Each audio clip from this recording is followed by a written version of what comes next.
কালপুরুষের রাশিচক্রের দশম রাশি এবং শনি মহারাজের আশীর্বাদগত রাশি তথা মকর রাশি, যার ইংরেজি নাম হলো ক্যাপ্রিকন, অর্থাৎ যার বাংলা অর্থ হলো সৎ এবং পবিত্র ব্যক্তি।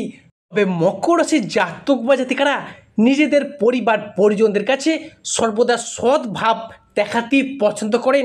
তবে সৎ বা পবিত্র থাকার কারণেই কিন্তু নিজেদের পরিবার পরিজনদের থেকে বেশিরভাগ সময় কিন্তু এদের ঠকে পর্যন্ত যেতে হয়েছে। তবে অন্যের বিপদে এই রাশি সর্বদা ঝাঁপিয়ে পড়ার চেষ্টা করে।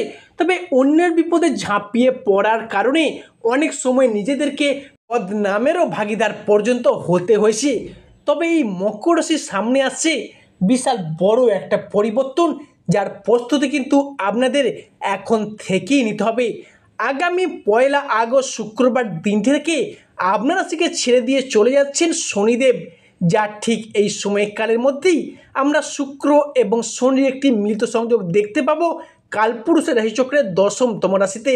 কালপুরুষের রাশিচক্রের দশম রাশি এবং শনির আশীর্বাদ প্রাপ্ত রাশি তথা মকর রাশি, যার ফলে 2025 সালের 1 আগস্ট থেকে সেপ্টেম্বর এবং অক্টোবর মাসটি জুড়েই মকর রাশির জনজীবনে আসতে চলেছে একটি শুভ সমন্বয়ক যোগ।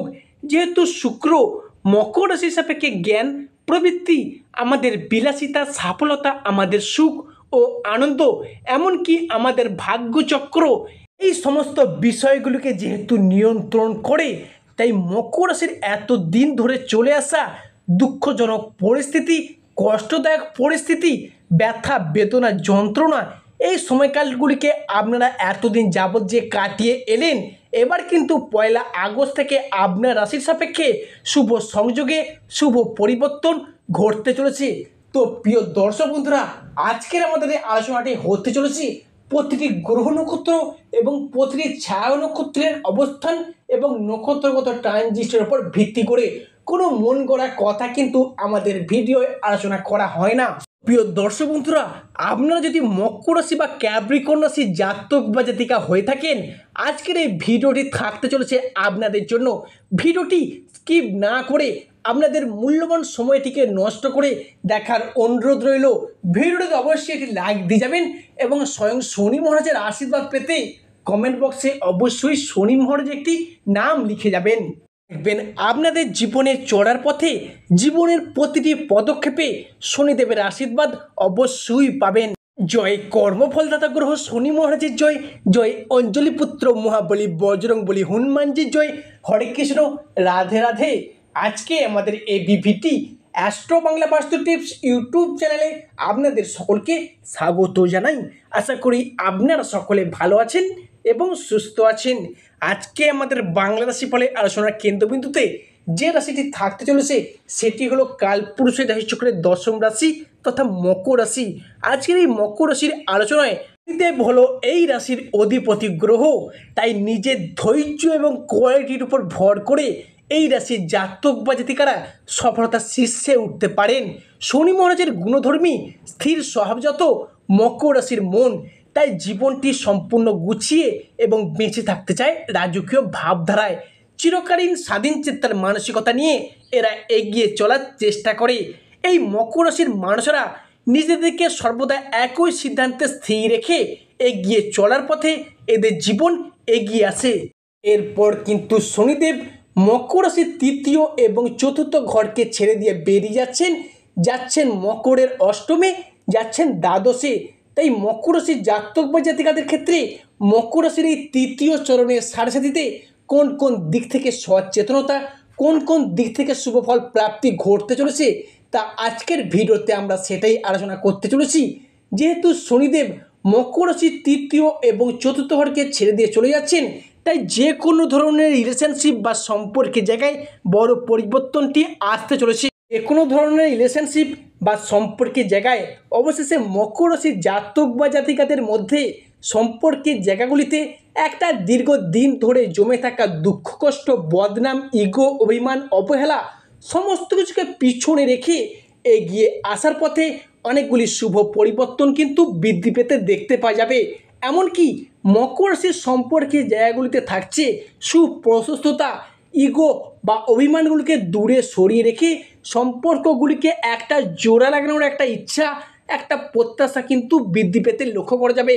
তবে মকর রাশির প্রেমের ক্ষেত্রে হোক কিংবা দাম্পত্যের জীবনে হোক কিংবা ভালোবাসার ক্ষেত্রে কিংবা যে কোনো রিলেশনের জায়গায় হোক না কেন, এতদিন যে ভুল বোঝাবুঝি, অশান্তি, তর্ক বিতর্ক কিংবা সম্পর্কগুলি ধীরে ধীরে আলাদা হয়ে গিয়েছিল, সেই জায়গায় নিজেদের ভুলগুলিকে নিজেরা বুঝতে পেরে সম্পর্কগুলিকে আবার একবার টিকিয়ে রাখার, এগিয়ে আনার একটা ইচ্ছা, একটা প্রবণতা কিন্তু বৃদ্ধি পেতে দেখতে পাওয়া যাচ্ছে। তবে মকর রাশির মানুষদের মধ্যে আগামী 1 আগস্ট থেকে সমগ্র অক্টোবর সময়কালটির মধ্যে দ্বিতীয় যে পরিবর্তনটি ঘটবে সেটি হলো মকর রাশি বা মকর লগ্নের মানুষদের মধ্যে আগামী 1 আগস্ট থেকে সমগ্র অক্টোবর 2025-এর মধ্যে ঘটতে চলা তৃতীয় পরিবর্তনটি হলো পরিবারগত দিক থেকে।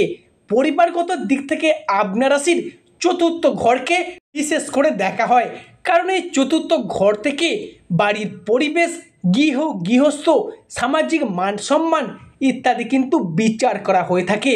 তাই এমন অবস্থায় দেবগুরু বৃহস্পতি এবং শুক্র আপনার রাশির ষষ্ঠ এবং একাদশ ঘরে ট্রানজিট করার কারণে পরিবারগত যে ঝগড়া ঝামেলা, সেটা বাবা মায়ের সাথে হতে পারে, ভাই বোনের সাথে হতে পারে এবং দাম্পত্যের জায়গাতেও হতে পারে, বা পরিবারের আত্মীয় কুটুম্ব বা অন্যান্য সদস্যের সাথেও হতে পারে। আপনি যদি বাবা মা হয়ে থাকেন, আপনাদের ছেলে মেয়েদের ক্ষেত্রেও হতে পারে একটা বোঝাপড়ার অভাব, সন্তানদের ক্ষেত্রে একটা মনের অমিল, মতের অমিল, মানিয়ে নেওয়ার যে একটা অভাব বা প্রবলেম চলছিল, সেই জায়গার সম্পর্কগুলি পুনরায় জোড়া লাগতে চলেছে। এরই পাশাপাশি সম্পত্তি ভাগাভাগি নিয়ে ভাই বোনদের সাথে বা দাদা দিদিদের সাথে বা কাজিনদের সঙ্গে একটা সমস্যার জায়গা কিন্তু থেকে গিয়েছিল। যারা বিবাহিত রয়েছেন, জাতক বা জাতিকা হন, শ্বশুরবাড়ির পক্ষ থেকে প্রচুর অশান্তি, প্রচুর পরিমাণে শত্রুতা সহ্য করতে হয়েছে আপনাদের জীবনে। এবার কিন্তু আগামী 1 আগস্ট থেকে সমগ্র সমস্যা চিরতরে মিটে যাবে এবং মিটে গিয়ে আপনাদেরকে শুভ যোগটি, শুভ ফলাফল দিতে বাধ্য হবে। বিশেষ করে মনে রাখবেন দর্শক বন্ধুরা, আগামী 1 আগস্ট দিনটি পর্যন্ত কিন্তু আপনাকে বেশ কিছু কিছু জায়গায় সাবধানতা অবলম্বন করে চলতে হবে। তবে 1 আগস্টের পর আপনাদেরকে সমস্ত দিক থেকে শুভ ফল প্রাপ্তি করে চলবেন। আজ থেকে আগামী 1 আগস্ট দিনটি পর্যন্ত আপনাকে কিছু কিছু জায়গায় সাবধানতা অবলম্বন করে চলতে হবে। সেটি হলো ইলেকট্রনিক্স দিক থেকে একটু দূরত্ব বজায় রেখে চলবেন এবং পরবর্তী ক্ষেত্রেও খাওয়া দাওয়া, বেহিসাবি খাওয়া দাওয়া, রিচ খাওয়া দাওয়া কিন্তু আপনাদের পেটের সমস্যা, লিভারের সমস্যা বয়ে আনতে পারে। কোনো জায়গায় টাকা অ্যাডভান্স করতে যাবেন, সেটা অবশ্যই সতর্কতার সাথে করবেন। বাড়ির বড় বা আত্মীয় পরিজনদের সঙ্গে আলোচনা করে তবেই কিন্তু করবেন। প্রেম বা ভালোবাসার জায়গায় আগামী 1 আগস্ট দিনটি পর্যন্ত কিছুটা ডিস্টার্বনেস চলতেই থাকবে। তবে 1 আগস্টের পর আপনার রাশিকে ছেড়ে দিয়ে যখন শনিদেব চলে যাবেন, তখন থেকে কিন্তু সম্পর্কের জায়গাগুলি একবার মধুর এবং মজবুত হবে। যারা সিঙ্গেল ব্যক্তি আছেন, তাদের ক্ষেত্রে নতুন প্রেম আসার সম্ভাবনা বিশেষ করে লক্ষ্য করা যাচ্ছে। এমনকি যারা রিলেশনশিপে আছেন, তাদের ক্ষেত্রে আবার দ্বিতীয় প্রেমের প্রপোজালও আসতে পারে। মোট কথা সব কিছু মিলিয়ে আপনাদের রিলেশনশিপ বা সম্পর্কের জায়গায় আগামী 1 আগস্টের পর এক নতুন মোড় আসতে চলেছে। এমনকি এই সময়কালটির মধ্যে আপনাদেরকে আরও একটা বিষয়ে সতর্কতা অবলম্বন করে চলতে হবে। আপনারা কিন্তু পরকীয়ায় জড়িয়ে পড়তে পারেন, সুতরাং এই বিষয়টার প্রতি একটু সতর্কতা অবশ্যই মাথায় রাখবেন। পরবর্তী যে পরিবর্তনটি আসছে সেটি হলো আপনাদের কর্মের জায়গায়। আপনাদের কর্মের জায়গা হতে পারে কোনো কুটির শিল্প, কি ছোট ব্যবসা বা বড় ধরনের কোনো ব্যবসা বা বড় কোম্পানিতে, এমনকি বড় অফিসে, যে কোনো ক্ষেত্রেই কিন্তু আপনাদের সাফল্যের পথে এতদিন যে বাধা বা সমস্যাগুলি ফেস করে আসছিলেন, দ্বিতীয় রাহু ষষ্ঠে কেতু বসে থাকার কারণে এই সমস্ত সমস্যাগুলি এরপর কিন্তু আগামী 1 আগস্টের পর চিরতরে মিটে যেতে চলেছে। এবং শনিদেব পীড়িত থাকার কারণেই তিনি কর্মপতি হয়েও কর্মের প্রতি যে একটা বাধা বা সমস্যা আপনার রাশি তথা মকর রাশির রাশিপতি শনিদেব হওয়া সত্ত্বেও আপনাদেরকে সমস্যায় রেখে গিয়েছিল।